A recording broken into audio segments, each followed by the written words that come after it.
Bonjour mes amis, je suis bien évidemment ravi de vous retrouver aujourd'hui. Aujourd'hui, je vais vous parler d'un rôle qui est primordial, voilà, au sein de l'entreprise. Je vais vous parler en quoi consiste le rôle d'un manager. Le rôle d'un manager est de bien gérer son équipe afin d'assurer la cohésion et d'augmenter la productivité dans l'entreprise. C'est quoi un manager? C'est la première question qu'on doit se poser. Le manager est un personnage clé dans la vie de l'entreprise car il est le gage d'une équipe efficace et capable d'atteindre facilement les objectifs fixés. Principalement axé sur l'aspect humain, le management d'équipe nécessite des qualités personnelles en plus de compétences managériales. Cette fonction est souvent intégrée à celle des CLAF d'entreprise. Le profil type d'un manager d'équipe. Pour manager une équipe, il faut être un homme ou une femme à la tête d'une équipe de plusieurs collaborateurs, une personne polyvalente, capable de tout faire, une personne experte dans son domaine, les qualités personnelles et les compétences des managers. Le top management requiert un ensemble de qualités personnelles. Pour tenir le rôle d'un manager, il faut faire preuve d'ouverture et avoir une capacité d'écoute, être capable de prendre des décisions, avoir des qualités relationnelles, montrer l'exemple. Quels sont les différents points clés des rôles d'un manager? Un management d'équipe efficace doit être basé sur plusieurs points importants qu'il convient de respecter. Voici les missions relatives au rôle d'un manager. Constituer une équipe, le manager participe souvent au recrutement des futurs collaborateurs.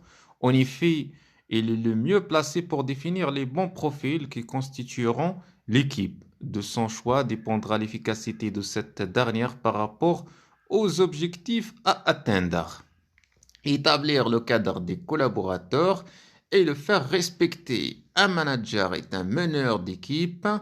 À cet effet, il doit faire respecter les règles qui doivent être clairement indiquées dans le contrat. Pour ce faire, il doit notamment servir d'exemple, car l'exemplarité est un excellent moyen d'instaurer l'autorité.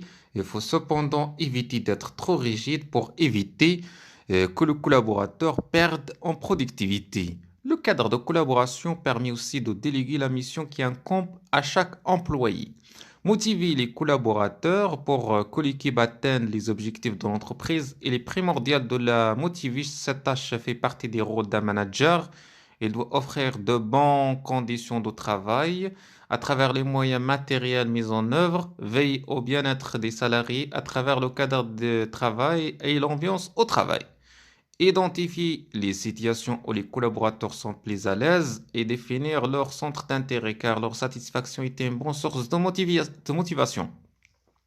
Savoir écouter et communiquer, la capacité d'écoute fait partie des qualités d'un bon manager. Il doit pouvoir écouter chaque collaborateur et déceler les éventuels blocages, voir les conflits ainsi il pourra prendre la bonne décision pour améliorer chaque situation. Bien entendu, il doit montrer une bonne aptitude à communiquer et faire le lien entre les employés et la direction. Avec le feedback, les échanges ne restent pas à sens unique. Le rôle d'un manager consiste aussi à garantir la cohésion de l'équipe. C'est une autre condition essentielle pour aller de l'avant et faire preuve d'efficacité. Merci les amis, je vous souhaite une bonne journée.